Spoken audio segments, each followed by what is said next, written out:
계십니다. 아멘. 네, 주님 만날 날 멀지 않았습니다.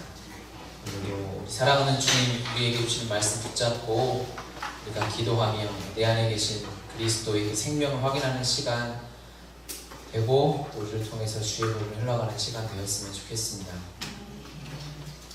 7절 제가 읽었는데요. 산발락과 도비아와 아라비아 사람들과 암몬 사람들과 아스돗 사람들이 예루살렘 성이 중수되어 그 허물어진 틈이 메꾸어져 간다함을 듣고 심히 분노하여 이렇게 말씀하고 있습니다. 산발락은요 북쪽 사마리아를 대표하는 사람이고요. 아라비아는 이 예루살렘의 남쪽에 자리하고 있습니다. 그리고 암몬은 동쪽에 있고요. 아스돗은 서쪽에 있어요. 그러니까 동서남북에 있는 주변, 예루살렘, 이스라엘 주변의 모든 나라들은 지금 예루살렘 성이 재건되어 간다는 것에 아주 심한 불만이 있습니다. 아주 마음에 들지 않는 거예요. 짜증나는 상황인 거죠. 그냥 짜증에 멈추지 않고 실제적으로 무력으로 도발하려고 하는 상황에 처해 있는 것입니다. 동서남북. 완전히 우겨쌈을 당하는 거죠. 적들이 사방에 둘러싸여 있는 상황이에요. 그 전까지는 전혀 아무렇지도 않았어요. 잘 살았던 사람들이에요. 그 이전에 전쟁이 있었던 기록도 많지 않아요. 그런데 평소에는 가만히 있다가 이제 원래 우리 약속의 백성이지 않습니까? 원래 우리가 하나님의 언약의 말씀을 받았고 생명의 말씀을 받고 살아가는데 그동안에 세상 사람과 구별됨이 없이 그냥 대충 살다가 이제 은혜 받아서 하나님의 말씀대로 살아보려고 예루살렘 성벽을 건축하는 자 하나님의 성전으로 우뚝 세워지려고 하니까 그제서야 이제 공격하기 시작하는 거예요. 평소에는 가만히 둡니다. 그렇죠? 우리가 세상과 살아갈 때 언제 세상이 우리에게 태클 거는 거 있어요. 하지만 평소에는 문제가 없지만 정말 예수님 믿고 제대로 살아갈 때 예수님 믿고 결단하고 주님밖에 없다고 고백하고 나아갈 때 우리를 건드리기 시작하는 거죠. 문제가 생기기 시작하고 가족 중에 누가 아프기 시작하고 잘 되던 일이 안 되기 시작하고 괜히 직장 상사들이 태클을 걸고 친구들이 나를 따돌리고 하는 일들이 생기는 거예요. 평소에는 우리를 전혀 그냥 가만히 두다가 하나님의 말씀을 분연히 일어서려 할 때 그때 영적 공격이 심해지는 것이죠. 지난주에도 제가 말씀 나눴지만 그리스도인은 군사로 부름받은 부르심이 확실해야 합니다. 그렇죠? 우리나라에 많은 국민이 있지만 대한민국 군인, 현재 군인이라는 신분을 가지고 있는 사람은 한 60만 명 정도 돼요. 우리나라가 한 5천만 이렇게 잡았을 때 60만인데 60만이면 많지 않잖아요. 그러니까 군인도 있고 군인 아닌 사람도 있는 거예요. 그런데 그리스도인은 모든 사람이 하나님이 나를 하나님의 우리 대장 되신 예수 그리스도의 군사된 자로 부르셨다는 것에 아멘하고 있어야 해요. 자신의 신분을 확실하게 알고 있어야 합니다. 그러실 거죠? 네. 우리는 그 신분을 놓치면 안 돼요. 우리는 군사로 부름을 받았어요. 지금은 영적 전쟁 중에 있어요. 전시예요. 전쟁이 끝나지 않았습니다. 그렇기 때문에 이 사단이 수많은 무기와 방법을 동원해서 병법을 동원해서 우리를 공격하고 우리를 넘어뜨리려 한다고 하지 않았습니까? 동일하게 우리가 하나님이 나에게 준 은혜를 어떻게 지켜내고 이 땅 가운데 거룩한 성전으로 세워져 가는 것, 성전이 왜 세워져야 하는가, 성전의 의미가 무엇인가를 생각해야 하는 거예요. 주님이 여러분 안에 계십니다. 그렇죠? 여러분 안에 계세요. 완전히 거룩한 성전이에요. 그럼에도 불구하고 하나님이 사람들 눈에 보이는 성전을 세우시려는 목적이 있어요. 그것은 서로 말미암아 하나님의 하나님 되시니 하나님의 하나님 되심이 찬란하게 빛나게 하는 거예요. 하나님이 이 땅의 교회, 흔히 우리가 교회 하면은 눈에 보이는 건물들 생각하죠. 교회를 왜 세우실까요? 교회 우리가 예배드리기 좋으라고 세우는 게 아니라 교회라는 건물, 눈에 보이는 하나님의 성전으로 말미암아 하나님이 역사하심이 빛나게 하기 위해서, 드러나게 하기 위해서 하나님이 교회를 통해서 일하신다는 것을 보여주기 위해서예요.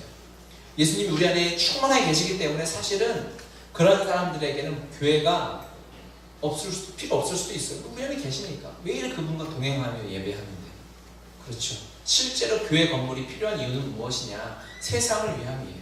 그들을 위함이에요. 그들이 알지 못하는 거죠. 하나님의 성전이 거룩하게 이스라엘이 왜 필요했습니까? 하나님이 아브라함에게 복을 주시면서 약속하신 게 있죠. 아브라함 너 혼자 잘 먹고 잘 살아서 이스라엘이 군사력도 세서 핵도 가지고 있어서 나중에 21세기에 주변 나라들이 얕보지 못하는 국가가 되게 하겠다라는 게 아니라 뭐예요? 아브라함으로 말미암아 열방이 복을 받게 하겠다. 우리 교회로 말미암아 하나님이 열방이 복이 되게 하겠다는 거예요. 아멘이죠. 그래서 교회가 필요한 거예요. 여러분이 교회가 되어야 하는 이유는 무엇일까요?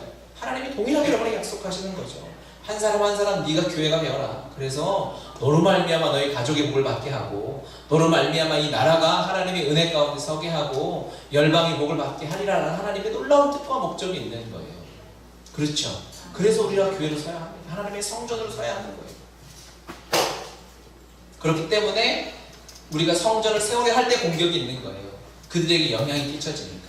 우리가 예수 그리스도를 믿고 살아가고 내가 성전을 깨닫고 이제 나 혼자 개인적인 신앙생활 우리 혼자 잘 믿고 기도 열심히 하고 응답받고 하는 삶이 아니라 나로 말미암아 우리 가정이 변화되고 민족이 변화되고 직장이 변화되고 공동체가 변화된다라는 사실을 깨닫고 세상을 향해 나아갈 때 그때부터 영적인 공격이 시작되는 것입니다. 이렇게 사방으로 우겨싸움을 당하는 거예요. 그 전까지는 가만히 있다가 공격하기 시작하는 거죠.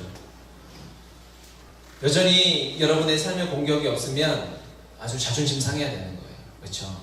여러분 사단이 우습게 생각하는 거죠. 적어도 생각하지도 않을 수 있는 거예요. 그런 불상사가 없으시기 바랍니다. 그렇죠? 사단이 두려워 떠는 자가 되시길 바라요. 포위되었기 때문에 아주 전쟁을 한다면 어려운 상황인 거죠. 포위된다는 것은 기본적으로 너무나 마음이 어렵고 마음이 무너지고 힘들고 어렵고 싸움에서 불리한 거죠. 한쪽을 이 동서남북을 다 방비하려면 몇 배의 군사력이 필요하니까. 그렇죠? 그런데 그리스도인이라는 것은 그리스도인의 전쟁, 영적 전쟁이라 하면 언제나 이런 원리입니다. 전쟁을 시작할 때 보면 언제나 우리 작은 것 같아요. 없는 것 같고 능력이 부족한 것 같아요. 하지만 결국에 승리하게 되는 것이 우리의 싸움이고 하나님 우리에게 주신 전쟁의 승리입니다. 왜냐하면 예수 그리스도의 승리가 바로 그것인 것이거든요. 예수 그리스도는 십자가 골고다 언덕에서 지신 것 같고 패배한 것 같지만 그 그리스도의 승리가 얼마나 놀랍습니까? 3년 반 집도 없이 그냥 12명의 별 볼 일 없는 제자들 끌고 다니다가 기적 몇 번 행하고 사람들 먹을 것 좀 주고 말씀 좀 전하다가 3년 반 만에 십자가 달려 죽었어요. 역사적으로 세상적으로 보면 그게 뭐예요? 아무것도 아닐 수 있잖아요. 하지만 그 승리가 2000년이 지나도 영혼을 살리고 천국으로 인도하고 한 사람을 변화시키는 이 놀라운 일을 사망 권세를 부시고 죄를 이기고 하나님의 능력, 천국을 내 삶에 완성하는 놀라운 승리를 이뤄내시는 거예요. 그리스도는 포위당한 것 같았죠. 주님을 따르는 제자들마저 떠나갔죠. 완전히 그리스도 혼자 포위되어서 아주 불쌍하고 비참한 모습으로 십자가 달렸지만 그곳에서 주는 승리는 온 인류를 변화시키고도 남았습니다. 최소한 나를 변화시켰다는 거죠. 비참하게 죄악 가운데 살아가던 나를 변화시켜서 예수님으로 충분하고 복음 전하는 삶이 인생의 가장 행복한 자로 만들었다는 것은 그리스도의 승리죠. 느헤미야도 승리할 것입니다. 포위되었지만 결국엔 승리하겠죠. 우리도 마찬가지예요. 우리는 이래서 전쟁이 짜릿한 거예요. 이 세계 전쟁사를 이렇게 보면 기억에 남는 전쟁, 우리나라도 보면 역사를 보면 기억에 남는 전쟁들이 있잖아요. 이순신 장군이 승리했던 그 영화로 나왔던 명량이라는 그 해전도 보면 이순신 장군이 배 12척을 가지고 왜군의 배 133척을 물리치는 전. 그러니까 우리가 막 기억에 남고 막 기억하고 그 당시에 실제로 이 전쟁을 반대했던 그 일본 그 왜군들 내부의 회의의 기록이 나와 있어요. 이 전쟁을 해서는 안 된다. 이유가 뭐냐? 우리가 수적으로도 훨씬 유리하고 많고 하지만 그 일본의 기록에 보면 왜 전쟁을 하면 안 되냐? 조선에는 아직 이순신이 있다. 그 이유 하나는 거예요. 그래서 그걸 막았는데 결국 전쟁을 하죠. 그래서 패배하고 이 전 세계 해전사에 가장 극적인 승리 세계 중에 하나로 남지 않습니까? 우리가 똑같은 거 아니겠어요? 요즘에 영화 나오는 것도 그 안시성이라는 영화도 보진 않았지만 역사적으로 보면 뭐 15만 대군을 한 5천, 만 명이 안 되는 군사로 이겨내잖아요. 그러니까 짜릿하고 멋진 거 아니겠습니까? 우리에게 주시는 승리가 바로 이렇다라고 생각합니다. 고린도후서 4장 7절에서 보면 바울이 동일한 고백을 하고 있어요. 여러분 너무 늦게 찾아서 제가 PPT를 준비했어요. 나오죠. 우리가 이 보배를 질그릇에 가졌으니 이는 심히 큰 능력은 하나님께 있고 우리에게 있지 아니함을 알게 하려 하십니다. 우리가 사방으로 우겨쌈을 당하여도 쌓이지 아니하며 답답한 일을 당하여도 낙심하지 아니하며 박해를 받아도 버림받지 아니하며 거꾸로 뜨림을 당하여도 망하지 아니하고 우리가 항상 예수의 죽음을 몸에 짊어짐은 예수의 생명이 또한 우리 몸에 나타나게 하려 합니다. 이 말을 좀 쉽게 얘기하면 사방으로 우겨쌈을 당하여도 쌓이지 아니하며라는 말은 사방이 포위되었다 해도 내 마음이 움츠러지지 않는다 이런 뜻이에요. 이해가시죠? 우리가 낙심한 상황에 절망하는 상황에 당했다 할지라도 우리가 낙심하지 않을 수 있는 이유는 무엇일까? 결국 우리는 승리할 것이기 때문에 이 어려움을 통하여 결국 드러나는 것은 예수의 생명이 내 안에 있음이 드러나게 되기 때문에 그리고 우리가 의지하는 것은 7절에 이 보배를 질그릇에 가졌다. 예수 그리스도 생명 하나님의 능력을 어울리지 않은 질그릇, 보배와 질그릇은 어울리지 않잖아요. 보배는 보석함에 남아야죠. 그렇죠? 그런데 이 질그릇, 진흙으로 만든 그릇에 그 추한 그릇에 담을 수 없잖아요. 하지만 바울은 이것을 깨닫고 이 전쟁에서 이미 승리했으며 바울은 승리했거든요. 자신의 경험담을 쓰고 있는 거죠.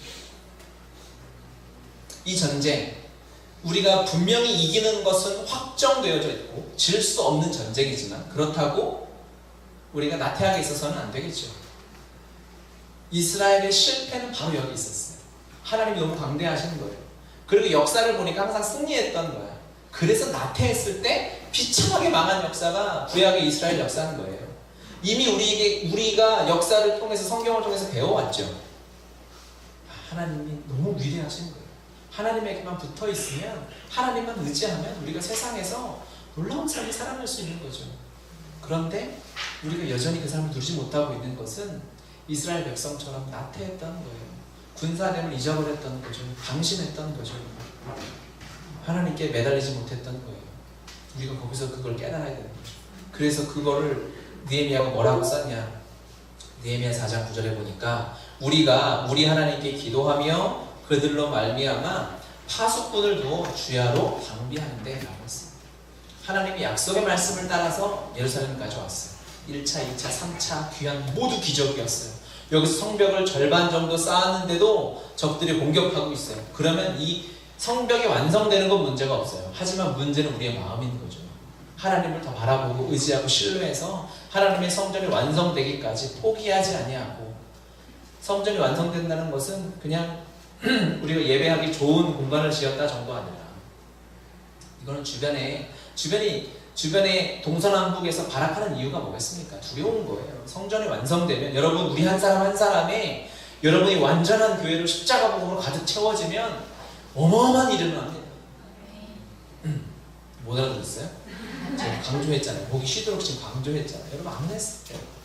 여러분 한 명 한 명이 예수님으로 충분해지고 십자가 복음의 능력으로 가득 차면 엄청난 일이 일어나는 거예요. 그러니까 사단이 미쳐서 날뛰는 거죠. 왜 그럴까요? 우리가 완성되어지면 하나님께 예배드리고 박수치고 손 들고 예배하는 정도가 아니라 우리가 가는 곳마다 하나님의 땅으로 회복되어지고 약속의 말씀이 실제가 되어지고 죽어가는 영혼이 일어나고 회복되어지는 일들이 일어나기 때문에 세상 것에 돈 몇 푼에 인기에 박수에 좋은 것 소유에 목매달고 불쌍해하던 그 인생이 완전히 새로워져서 하나님만 예배하고 찬양하고 하나님 오실 날 기다리고 주님의 나라를 꿈꾸는 인생으로 바뀌어가니까 이 일들이 있기 때문에 성전의 완성은 너무나 당연한 일이고 하나님이 약속하신 일이고 하나님 마음에 우리보다 더 원하시는 일인 거죠. 느헤미야가 이 약속의 말씀을 알았어요. 그렇게 여기까지 왔기 때문에. 그렇기 때문에 느헤미야가 지금 하는 일은 무엇이냐? 파수꾼을 세워서 방비하는 거예요. 경계하는 거죠. 지켜내야 되는 거예요. 그러니까 파수꾼은 경계병이지 않습니까? 미리 멀리 적들이 오는 걸 지켜보는 거죠. 그러니까 파수꾼이 싸움을 잘할 필요는 없어요. 파수꾼이 어마어마한 무기를 가지고 있을 필요가 없어요. 오히려 거추장스럽죠. 파수꾼은 깨어있기만 하면 돼요. 깨어서 적들에게 눈을 떼지 않고 우리 진영은 괜찮은지, 우리 진영에 혹시 스파이가 들어오진 않았는지, 적들이 지금 공격을 하려고 준비하고 있진 않은지, 이거 깨어있는 거예요. 이게 경계명이거든요. 그러니까 훈련소에 들어가면 간단하게 훈련을 하고 처음 작전에 투입되는데 그게 뭐냐면 경계하는 거예요. 아무것도 할지 몰라도 총 들고 눈 뜨고 적들 오나 쳐다보는 거, 풀스피 움직이나 안 움직이나 이거 쳐다보는 건 할 수 있거든요. 어려울 것 같아요? 아니요, 할 수 있어요. 이건 다 해요. 훈련소 가면 그래서 다 해요. 그래서 전쟁에 그런 말이 있죠. 작전에 실패한 지휘관은 용서할 수 있어도 경계에 실패한 지휘관은 용서할 수 없다, 이런 말이 있어요. 이게 멋있는 말이죠. 지금 감독이 와야 되는데. 작전을 실패할 수 있어요. 작전을 예상하는 거니까. 적들이 이렇게 움직일 거기 때문에 이렇게 하자라고 작전을 세우는, 전능하지 않기 때문에 사람이 실패할 수 있지만 경계하는 건 게으르지 않으면 할 수 있는 거예요. 내가 군사라는 신분을 잊지 않고 있으면 할 수 있는 게 바로 파수하는 거죠. 그래서 그리스도인들이 가장 기본적으로 해야 할 일은 무엇이냐? 파수하는 것입니다. 누구나 할 수 있는 것이고 반드시 해야 되는 거예요. 지금 현대 전쟁에 가장 중요한 게 뭐예요? 정보전 아니겠습니까? 파수하는 거, 적들이 뭐 하는지 아는 거 아니겠어요? 그렇죠? 이게 가장 중요한 일입니다. 우리나라에 작년만 해도 이 사드 문제를 굉장히 심각했잖아요.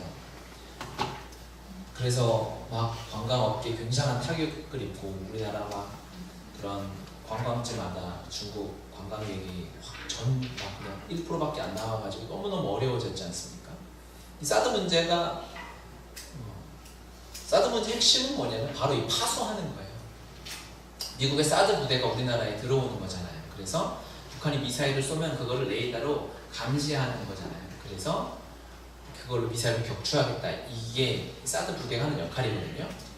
그런데 중국이 그것에 아주 민감하게 반대해서 막 롯데마트 막 112개인가 있는 매장을 다 문 닫게 하고 결국 롯데마트 다 철수하고 막 그랬잖아요. 관광객 절대 못 가게 하고. 왜 그렇게 민감하게 반응했을까요? 사드는 미사일 몇 개가 문제가 아니라 레이더거든요. 사드 방향을 중국 쪽으로 틀면 중국 영토의 80% 이상을 레이더로 탐지할 수 있는 시스템이 우리나라에 들어오는 거예요. 그러니까 기분이 나쁜 거지. 이게 그렇게 중요한 거였어요. 파수하는 일은 너무너무 중요한 거예요. 우리가 하나님이 주신 이 은혜, 이미 우리에게 준 능력은 충만해요. 내 안에 예수님 계시니까. 그렇죠? 하나님이 승리는 내 안에 가득해요. 그러면 우리는 뭐만 하면 되냐? 파수하고 지키고 하나님의 일하심을 보기만 하면 된다는 거죠. 파수하는 기도, 파수하는 말씀. 우리가 기도의 파수꾼으로, 말씀의 파수꾼으로, 가정의 파수꾼으로 서서 나아가는 것이 하나님의 승리를 취하고 이 세상에서 이제 다시 오실 주님을 만나는 예비하는 가장 중요한 일이라 생각합니다. 기도의 파수꾼을 세워야 되겠죠. 그렇죠. 우리는 기도의 자리에서 파수해야 합니다. 첫 번째로. 그렇죠. 여러분 기도하고 계시죠? 네. 식기도를 지금 제외하고 우리 생각합시다. 여기서 식기도를 넣으면 너무 자존심 상합니다. 밥 먹을 때 말고. 하나님께 기도하고 예배하는 일. 성경이 어디를 이거를 뭐 제가 또 얘기하는 게 지금 창피할 정도로 부끄러울 정도로 성경의 모든 사람들 하나님께 기도한 사람들이었어요. 그렇죠? 그런데 우리는 기도 안 해도 사라지거든요.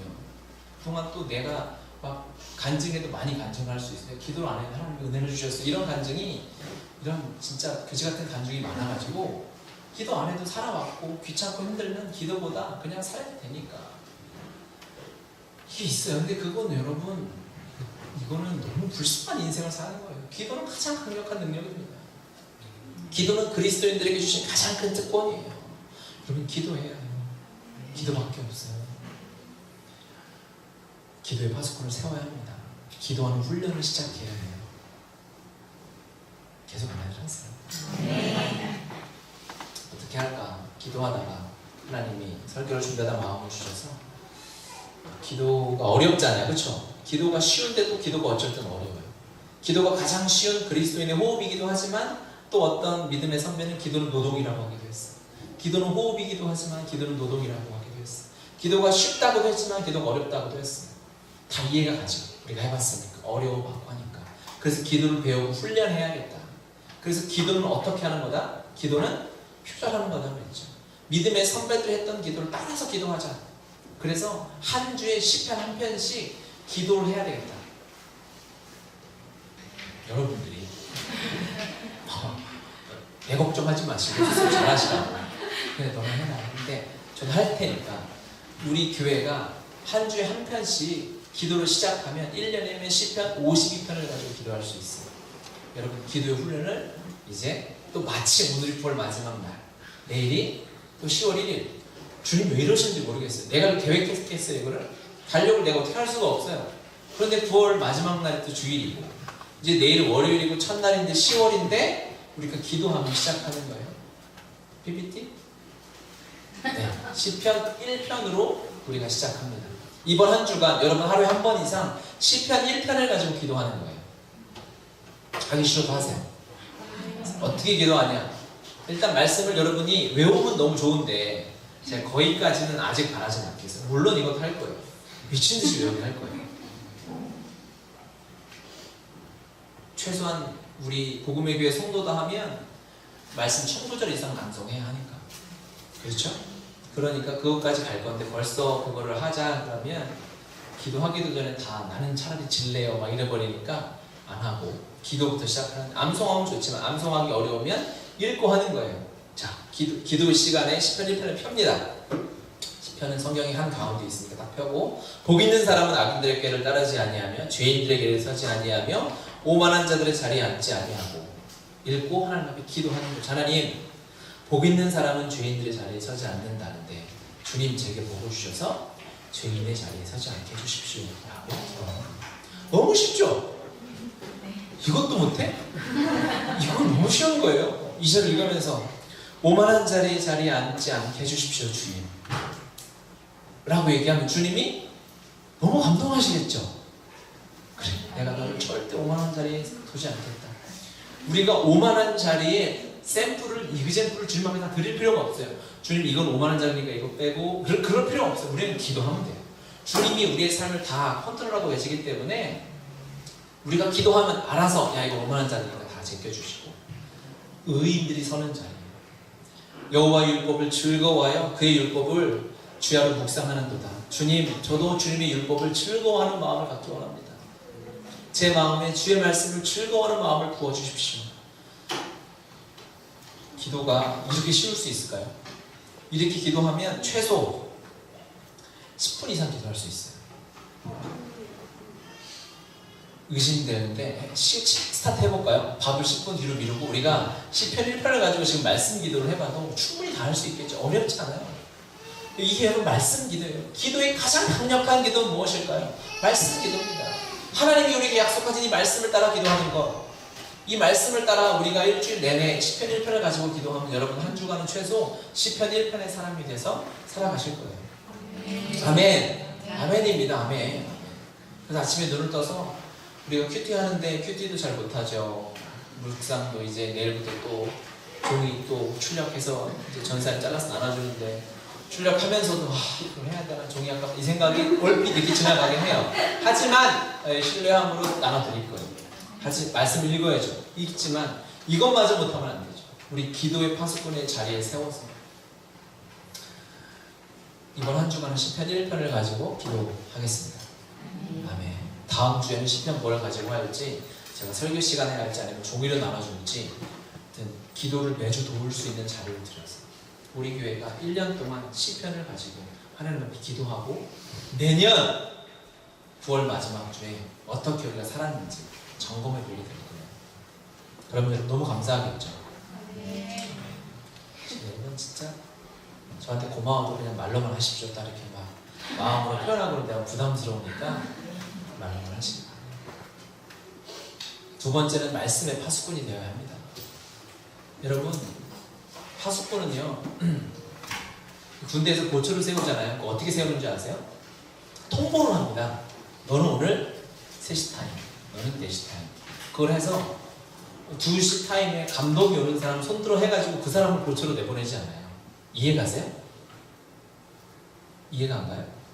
이 내무반에 10명을 모아놓고 이등병부터 병장까지 모아놓고 내일 이제 10시부터 이제 새벽 5시까지 고초를 1시간씩 서야 되는데 새벽 3시 제일 힘든 시간 이 부대원들을 배려해서 힘든 시간을 자원할 사람 이렇게 해서 손들지 않는다. 무조건 통보해서 지켜놓고 그 자리를 그냥 순종하고 나가는 거예요. 피곤하고 힘들어도 자리가 정해져 있기 때문에 그 자리로 가는 거예요. 우리가 하나님의 말씀을 대하는 자세 또한 감격이 돼서 새벽 3시에 본처를 칠 때 새벽 3시가 제일 힘들거든요. 2시, 3시 이때가 제일 힘들어요. 그래서 이 보초를 짤 때 마음에 안 드는 사람을 새벽 2시에 넣곤 해요. 저는 그러지 않았어요. 저는 선한 마음이 있기 때문에 그렇게 사람을 차별하고 그러지 않았는데 그렇게들 합니다. 많이 당해봤죠. 우리가 선한 마음으로 할 수도 있죠. 말씀을 읽는데 그런데 인간이 하나님의 말씀을 대하면서 언제나 기대하는 마음으로 느헤미야 눈물이 이렇게 흐르고 그러지 않아요. 그렇지만 하나님의 명령이고 말씀이고 특권이라 하니 시간을 정해놓고 읽어야 될 분량을 정해놓고 순종함으로 그 자리에 가는 거예요. 아멘이죠. 아멘. 말씀은 그리스도인이 군사로서 누릴 수 있는 유일한 무기 하나밖에 없어요. 다른 게 없어요. 아무리 헬스를 많이 해도 영적인 전쟁에서 말씀 없으면 지는 거예요. 아무리 큰 무기를 많이 가지고 있어도 말씀이 없으면 영적 전투에서는 패배하는 겁니다. 말씀밖에 없어요. 그래서 아침에 하나님 주신 우리에게 우리가 이 종이에 보면은 이제 큐티 말씀이 써 있고 통독 말씀이 써 있잖아요. 그거는 아셨죠? 그래도 그걸 모르면 섭섭할 수도 있어요. 그건 아셨죠? 큐티 말씀 조금 작게 써 있고 통독 말씀은 이제 두꺼운 글씨로 써져 있잖아요. 큐티 말씀은 뭐냐면요. 하나님이 아침마다 우리에게 생생하게 하시는 하나님의 음성이에요. 그렇죠? 아침마다 신문이 배달되죠. 여러분 신문 요즘에 잘 안 보시잖아요. 근데 저희는 신문이 막 어거지로 들어와요. 신문이 아파트 앞에 있죠. 그러면 지난 밤에 어제 있었던 생생한 일이 거기 써 있잖아요. 성경은 최소 1500년 전 이전에 이미 2000년 전에 완성된 성경이에요. 그런데도 하나님이 우리에게 주시는 생명의 말씀, 큐티 말씀은 신문보다 더 생생한 하나님의 말씀입니다. 아멘이죠. 왜? 하나님 살아계시니까. 하나님이 돌아가셨으면 이 말씀이 그냥 역사의 과거의 좋은 교훈책이나 역사책 정도로 신앙 서적 정도로 읽혀줄 수 있어도 이 성경의 말씀을 주신 하나님이 살아계시기 때문에 이 큐티 말씀은 매일 살아있는 하나님의 말씀이에요. 신문보다 더 생생한 거예요. 아멘이죠. 그래서 우리가 말씀의 파수꾼을 세워서 아침마다 큐티를 시작하는 것은 너무너무 중요한 것입니다. 잘 안 되시죠? 하지만 작정하고 하십시오. 그리고 훈련을 시켜드릴게요. 훈련. 교회, 하나님 복음의 교회를 섬기라, 교회를 개척하라는 마음을 주셔서 순종에서 나와왔을 때 첫 번째 주신 여러 가지 마음 중에 느헤미야 말씀도 주셨었고 그 중에 하나는 훈련소 같은 교회였어요. 교회가 세상에서 힘을 발휘하지 못하잖아요. 그렇죠? 그리스도인의 능력을 발휘하지 못해요. 왜 그럴까요? 세상과 너무 달라서 세상 사람들이 우리를 너무 다른 사람처럼 취급해서일까요? 예전에는 그랬을 수 있어요. 우리가 복음을 전하는데 너무 예수 하니까 세상 사람들이 너무 우리를 멀리 생각해서 그들과 비슷해져야 하니까 그들과 같은 모습으로 들어가서 그들에게 전도할 눈높이를 찾아서 들어가서 이런 얘기가 있었던 시절도 있었지만 지금은 반대죠. 교회가 교회답지 못하니까 세상에 영향력이 전혀 없는 거예요. 그러니까 세상의 뉴스에서 뭐라 그래요? 교회가 좀 교회다웠으면 좋겠다. 세상이 교회를 가르치는 시대가 됐어요. 이런 말도 안 되는 시대가 어디 있습니까? 교회는 그럴 수 없는 거예요. 그리스도인이 왜 우리가 세상에서 우리를 통해서 왜 복음이 흘러가지 못할까요? 지금 1년이 지나가 이제 10월이고 11월 셋째 주는 추수감사주일인데 추수감사주일에 우리가 뭘 해야 할까요? 1년 동안 나를 통해서 복음이 흘러간 사람 은혜 시간을 계산해 봐야죠. 1년이 지나간 이제 추수감사주일까지 7주 남았어요. 7주 동안 여러분을 통해서 복음이 몇 명에게 흘러갔습니까? 이게 왜 안 될까요? 내가 복음을 몰라서? 내가 교회에서 훈련을 덜 받아서? 아니요. 내가 복음대로 살지 못했기 때문에 내가 더 예수 하지 못해서 문제지, 세상과 멀리 떨어져서 세상 사람들이 나를 교회 예수쟁이라고 멀리해서가 아닌 거죠. 우리가 다 알 거예요. 그렇죠? 오직 말씀밖에 없는 거예요. 우리가 말씀에 투자하는 시간, 오직 예수님을 바라보는 시간이 부족하기 때문에 우리에게 여전히 하나님의 능력이 더 나타나지 못하는 것입니다. 4장 11절을 보면요, 우리의 원수들은 이르기를 그들이 알지 못하고 보지 못하는 사이에 우리가 그들 가운데 달려들어가서 살육하여 역사를 그치게 하리라. 이걸 세 번역으로 제가 읽어드릴게요. 한편 우리의 원수들은 쥐도 새도 모르게 쳐들어와서 우리를 죽여서 일을 못하게 하려고 계획하고 있습니다. 사단이 쓰는 중요한 방법 중에 하나는 바로 이것입니다. 쥐도 새도 모르게 들어와서 우리를 공격하는 거예요. 지금 이 시대에 우리를 쥐도 새도 모르게 들어와서 공격하는 게 무엇일까요? 그냥 여러분도 모르게 이단이 아들로 입양돼가지고 우리 가족을 무너뜨릴까요? 그럴 수 없죠. 이거 문화를 얘기하는 겁니다. 문화 전쟁이에요. 우리가 세상 문화 속에 살잖아요. 그렇죠? 전혀 아무런 거리낌 없이 미디어와 세상 사람들과 문화, 영화 이런 것들을 즐기죠. 음악을 즐기죠. 사단이 쓰는 방법입니다. 우리 깨어있어야 돼요. 그래서 우리는 지금 이 시대는 문화 전쟁의 시대라 라고 얘기할 수 있어요. 이 세상에 이 타락한 음란한 문화, 이게 우리에게 정해져 있는 길입니다. 지금 유럽이 이런 결혼관이 무너지고, 제가 고등학교 때 저희 고등학교가 일본의 어떤 고등학교하고 자매결혼 이런 거, 요즘에도 그런 게 있나 모르겠는데 자매결혼 이런 걸 해서 수학여행을, 일본이 그때는 우리나라보다 훨씬 잘 살 때니까 수학여행을 우리나라로 왔어요. 그래서 고등학교 한번 들려서 이렇게 했는데, 그때 제가 고등학교 때 정말 충격받은 건 뭘까요? 일본 학생들이 교복을 입고 오는데 교복이 너무 짧은 거예요. 우리가 저 앉아서 야, 저기 교복이야 빤스야 이럴 정도로 너무 짧으니까. 그런데 몇 년 지나지 않아서 우리나라 다 그러고 있죠. 이거를 다 그러니까, 막 아이돌이 그러고 다 그러니까 이거를 쉽게 생각하면 안 되는 거죠. 어마어마한 음란의 문화가 우리나라에 가서 들어온 거예요. 유럽을 거쳐 일본을 거쳐 우리나라 들어오죠. 그러면 지금 유럽에 문제되고 있는 것들이 있죠. 결혼을 하지 않습니다. 자녀를 낳지 않습니다. 유럽에 지금 프랑스나 영국이나 지금 출산율이 많이 개선되고 있지만, 그 출산율이 개선되는 70-80% 이상은 무슬림들이 다 차지하고 있어요. 가난한 무슬림들이 그 나라에 정착해서 사회복지 제도가 좋으니까. 프랑스는 아이 낳으면 대학 등록금까지 전부 대주니까 그냥 와서 낳아버리는 거죠. 나라에서는 경제로 돌아가게 해야 되니까 허용하고.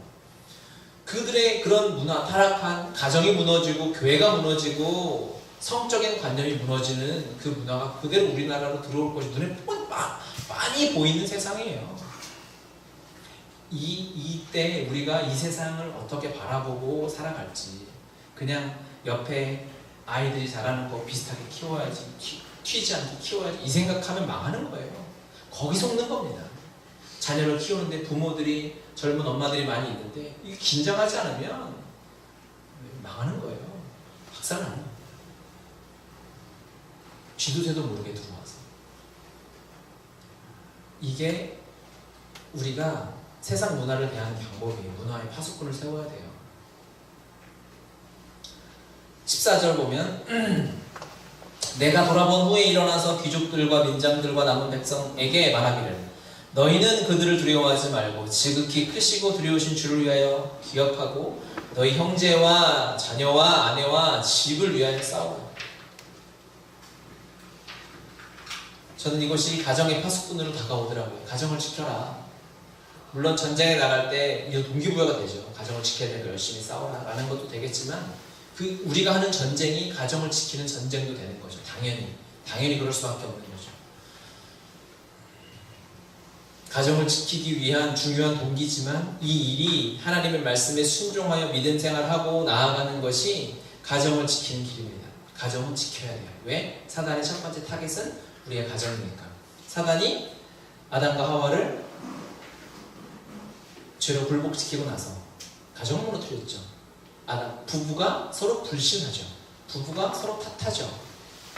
이게 사단의 공격에 침몰당한 가정의 현주소였어요. 그리고 가정에서 첫 번째 살인이 일어납니다. 죄의 공격으로 무너졌던 첫 번째 교회, 첫 번째 가정, 첫 번째 공동체가 바로 가정이었어요. 그렇죠?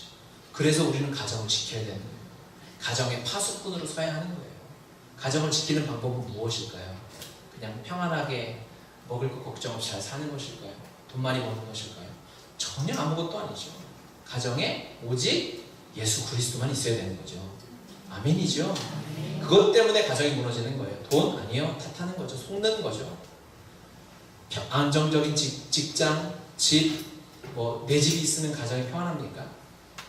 말하는 순간 여러분 스스로 답을 알겠죠. 아무것도 답이 아니잖아요. 오직 주님, 가정의 예배가 살아있고, 말씀, 기도, 예배, 연합, 선교, 이 하나님 우리에게 주신 이 절대 가치들이 우리 가정 안에 가득히 살아있어야, 그래야만 가정이 살아서 하나님의 나라를 이루는 온전한 교회가 될 수 있는 거예요. 복음의, 세상이 사단이 연합해서 이 복음의 교회는 없앨 수 있어요. 그렇죠? 갑자기 집 주인이 월세를 10배로 올리는 거예요. 그럼 나갈 수밖에 없겠죠. 나가요. 길거리로 가는데 막 세상 법이 바뀌어서 모임을 못하게 해요. 어떻게든 없앨 수 있어요. 망하게 할 수 있어요. 하지만 가정인 이 공동체 교회는 없앨 수 없어요. 북한의 교회가 어떻게 지금까지 살아있는 줄 아세요? 가정 교회 때문에 살았던 거예요. 중국의 교회가 어떻게 살아있는 줄 아세요? 가정 교회 때문에 사는 거예요. 하나님의 나라는 저는 확신해요. 가정의 교회가 든든히 섰을 때 하나님의 나라가 이 땅에 임하는 거예요. 아멘이죠. 이 땅에 수많은 명성교회, 여의도 순복음교회, 사랑교회 같은 교회가 10,000개가 생기면 이 땅이 복음화되나? 말도 안 되는 소리입니다. 하지만 예수 그리스도로 충분하고 세상의 가치를 전혀 요구하지 않고 바라지 않고 구하지 않는 가정의 교회들이 서 있을 때 이 땅에 하나님의 나라가 임하는 거예요. 그래서 우리는 가정을 지키고 가정을 세우고 하나님의 말씀의 부르심에 사로잡힌 가정으로 서야 합니다. 여러분이 그렇게 서야 되는 거예요. 어려운 일일 수 있겠죠. 그래서 도와드리겠다는 거예요. 훈련소가 되어서. 4장 8절 말씀을 우리가 같이 한번 읽겠습니다. 느헤미야 4장 8절. 다 함께 꾀하기를 예루살렘으로 가서 치고 그것을 요란하게 하자 하기로. 아멘. 이렇게 얘기합니다. 이 대적들이 동서남북에서 일어나서 공격하는데 어떻게 뭘 하려고 하냐면 요란하게 하자라고 합니다. 요란이라는 단어를 봤는데요. 히브리어로 토아라는 단어를 쓰고 있습니다. 실수, 잘못, 방랑, 방탕, 방황하게 하는 것이에요. 그런데 이 단어 사전에 맨 끝에 있는 단어가 있어요. 이것은 불신앙, 배교라는 단어예요. 그 뜻이 여기 있어요. 이들이 들어와서 그냥 요란하게 하고 힘들게 하고 성벽 재건할 때 지치게 하고 낙심하게 하는 정도가 아니라 그들이 노리는 건 무엇이냐? 사단이 노리는 건 무엇이냐? 결국 하나님의 사랑에서 멀어지게 하는 거죠. 하나님의 사랑을 떠나게 하는 것이 사단의 목적이고 사단의 계획의 끝이 거기 있어요. 그래서 사단이 세상이 우리의 마음을 어렵게 하고 힘들게 해서 우리의 마음이 무너질 때가 있잖아요. 그렇죠? 그때 우리가 그 짧은 순간에 우리의 마음을 조금 그냥 이 손 한마디만큼의 마음만 내가 사단에게 내어주면 사단은 그거를 낚시 이 고리처럼 삼는 거예요. 그래서 우리의 마음을 전부 끄집어내가지고 우리의 마음 전체를 박살내는 거죠. 그래서 그 순간 우리의 마음에 완전 지옥이 임하게 하는 거예요. 이것이 사단의 전략입니다. 하나님의 마음에서 사랑에서 떠나가게 하려는 것이죠. 하지만 이것에 대한 답은 이미 우리에게 있어요. 이것에 대한 승리는 이미 우리 믿음의 선배들이 수없이 살았어요. 사단의 방법, 계략은 이미 우리에게 효과가 없음을 우리는 알고 있어요. 그렇죠? 로마서 8장 35절 말씀 같이 한번 읽겠습니다. 누가 우리를 그리스도의 사랑에서 끊으리요? 반란이나 공고나 박해나 기근이나 적신이나 위험이나 하리랴. 바울이 고백한 거예요. 바울은요 실제로 이 사단의 공격을 다 당해봤어요. 그런데 그리스도의 사랑에서 끊을 수 없다라고 이야기합니다. 로마서 8장 구원의 확신, 그리스도인들이 가장 중요한, 일단 통째로 그냥 한 장을 외워라 얘기하면은, 성경 한 장을 외워라라고 얘기하면 로마서 8장을 일단 외워야 돼요. 39절까지밖에 없기 때문에 일단 이거를 다 외워야죠. 지금 외우라는 건 아니니까 말씀에 집중하시고 8장의 결론의 말씀으로 가고 있는 거예요. 결국 이 우리를 하나님의 사랑에서 끊을 수 있는 것은 아무것도 없어요. 이어서 37절 보면 그러나 이 모든 일에 우리를 사랑하시는 이로 말미암아 우리가 넉넉히 이기느니라. 내가 확신하노니 사망이나 생명이나 천사들이나 권세자들이나 장래인이나 높음이나 기쁨이나 다른 어떤 피조물이라도 우리를 우리 주 그리스도 예수 안에 있는 하나님의 사랑에서 끊을 수 없으리라. 아멘. 인류 역사는 하나님의 사랑이냐 아니냐의 싸움이에요. 이 영적 전쟁의 끝은 무엇이냐? 우리가 하나님의 사랑에 붙어있느냐, 이것을 의심하고 세상을 의지하게 하느냐 싸움인 거죠. 하나님은 우리를 너무너무 사랑하셨어요. 우리를 죽기까지 사랑하셨어요. 우리를 너무너무 사랑해서 사랑에 미쳐서 그 사랑 얻기 위해서 온 시간을 그 사람 사랑하기 위해서 막 사람이 감동 주잖아요. 내가 널 짝사랑했는데 100일 동안 편지를 썼어. 학을 1000개를 적었어. 그게 왜 사람이 감동돼요? 그 시간을 썼으니까. 그것에 사랑에 감동이 되면 하나님의 사랑은 수천 년이요. 하나님이 지금 우리가 2018년을 살고 있는데 하나님의 사랑에 감동하라고 6000년 이상을 오직 나 한 사람 보고 하나님의 사랑의 편지를 써오신 거예요. 내가 널 사랑해. 성경 어디를 봐도 하나님이 나를 사랑하신다는 말이 안 써있는 곳이 없으니까. 의심하고 우리가 의심하니까 하나님의 사랑의 편지로 가득 성경에 메워서 우리를 너무 사랑해서 우리와 함께 살고 싶으시니까.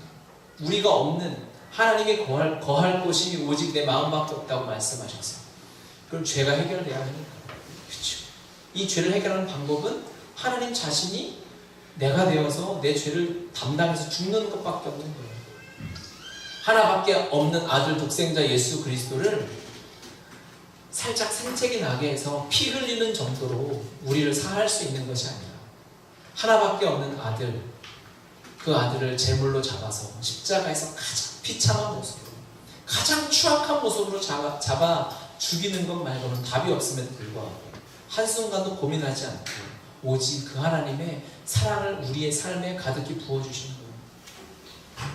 그 하나님의 사랑에서 우리는 끊어질 수 없어요. 거부해도 되지 않아요. 우리가 아무리 날뛰고 도망가려고 해도 하나님의 사랑 안에 거할 수밖에 없어요. 돌고 돌아보니 평생을 돌아보니 여러분 인생에 사실 만큼 사신 분들 꽤 계시잖아요. 그렇죠? 저도 한 40년 살아보니까 하나님의 사랑밖에 없대요. 내가 평생 하나님의 사랑 안에 살았구나. 내가 힘들고 어려웠을 때, 집에 부도가 나서 집에 동생과 벌벌벌 떨고 있을 때, 빚쟁이들이 아파트 철문을 두드리면서 소리 지르고 내가 두려움이 있을 때 하나님이 날 너무 사랑하고 계셨어. 돈이 없어서 잠 몇 시간 자지 못하고 아르바이트 하면서 공부를 해야 할 때, 그때 하나님이 날 사랑하셨어. 죄짓고 타락해서 비참해서 너무너무 괴로워서 어려워하고 있을 때, 그때 심지어 하나님이 날 사랑하셨더라고요.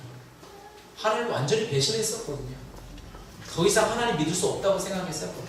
하나님이 믿어지지 않아서 예배도 거부하고 모임도 거부하고 이제 나는 교회를 다닐 수 없는 자라고 생각해서 내 안에 하나님을 향한 신앙이 하나도 없을 때, 그때 하나님이 나를 어떻게 하셨느냐? 나를 두고 보고 너 돌아올래 안 돌아올래를 보신 게 아니라 하나님은 여전히 일방적으로 동일하게 한치 오차도 없이 한 톨의 모자람도 없이 나를 사랑하고 계셨더라고요. 이게 하나님의 사랑인 거예요. 여러분의 어떠한과 상관없어요. 우리의 노력과 상관없어요.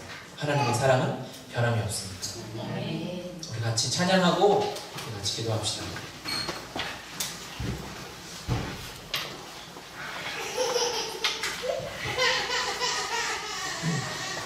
우리의 마음은 어려울 수 있어요. 우리 마음에 여러 가지 요동이 있을 수 있고 여러 가지 마음이 무너짐이 있을 수 있어요. 그렇죠? 그러면 여러분 이제 우리가 돌아가야 합니다. 이제는 이 사단의 공격임을 깨닫고 사단의 무시무시한 공격임을 깨닫고 이제는 정신 차리고 내가 성전으로 세워져 가고 있구나. 아버지 당신의 약속이 내 안에 완전히 이루어져 가고 있구나. 느헤미야는 말씀 따라와서 성전을 지어야죠. 느헤미야에게 주신 말씀이 실제라면 여러분에게 주신 말씀은 더 확실할 거예요. 여러분 십자가 이후로 살고 있어요. 여러분 성령의 시대로 살고 있어요. 여러분은 선교사의 시대로 살고 있어요. 만일 여러분이 저에게 질문하신다면 하나님이 정말 날 사랑하시는 게 맞나요? 제 목이 터져라 100시간이고 1000시간이고 10,000시간이고 밥을 먹지 않고 며칠을 굶으면서 저는 얘기할 수 있어요. 하나님 너 사랑하신다. 하나님 널 포기한 적 없으시다. 심지어 그 짓을 하고 있을 때도 그 어려움에 빠져 있을 때도 그렇게 마음을 세상에 빼앗겼을 때도 하나님은 날 포기하신 적 없으시다. 우리 그 안전한 하나님의 사랑 안으로 들어갑시다.